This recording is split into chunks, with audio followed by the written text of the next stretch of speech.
Ensemble, découvrons la ville nature.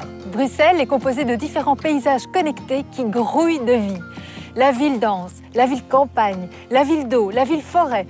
Tous ces paysages accueillent une faune et une flore diversifiées qu'il faut absolument protéger. Les Bruxellois ont l'immense privilège de bénéficier d'une forêt magnifique au cœur de la ville. C'est la forêt de Soignes, aussi appelée la Hêtraie cathédrale, qui est classée Natura 2000. Alors Stéphane, pouvez-vous nous expliquer comment fonctionne une forêt et quel est le rôle du gestionnaire forestier dans ce développement? Une forêt s'installe naturellement par l'apport de graines qui viennent par des oiseaux, par le vent. Donc à partir de là, il y a toutes les essences colonisatrices qui viennent s'installer.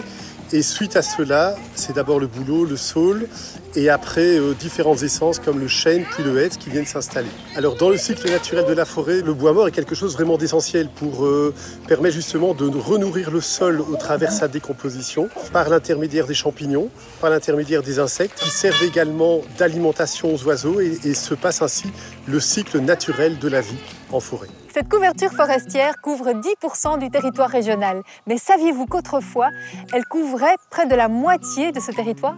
On retrouve encore certains vestiges de cette ancienne forêt au parc d'Uden ou au bois de la Cambre. Pour de nombreux citadins, la forêt est le lieu du ressourcement.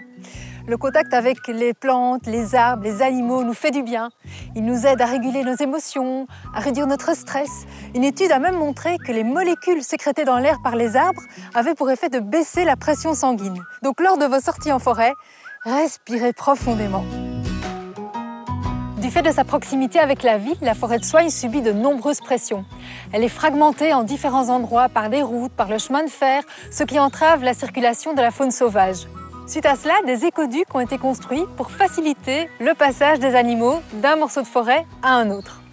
Le nombre d'usagers en forêt est en augmentation constante et c'est une très bonne nouvelle. Le problème, c'est que cette pression exercée sur le milieu forestier peut être problématique si on ne la respecte pas. En fait, on a tous notre place en forêt, mais il est important de rester sur les chemins pour éviter d'abîmer les parterres, de déranger la faune, tenir son chien en laisse également. Peut-être aussi baisser le son pour profiter des sons de la forêt. Bref, d'observer toute cette nature qui s'offre à nous pour mieux la protéger.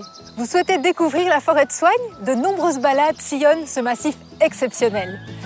Elles vous sont proposées par la Fondation Forêt de Soignes ou via l'application Brussels Garden.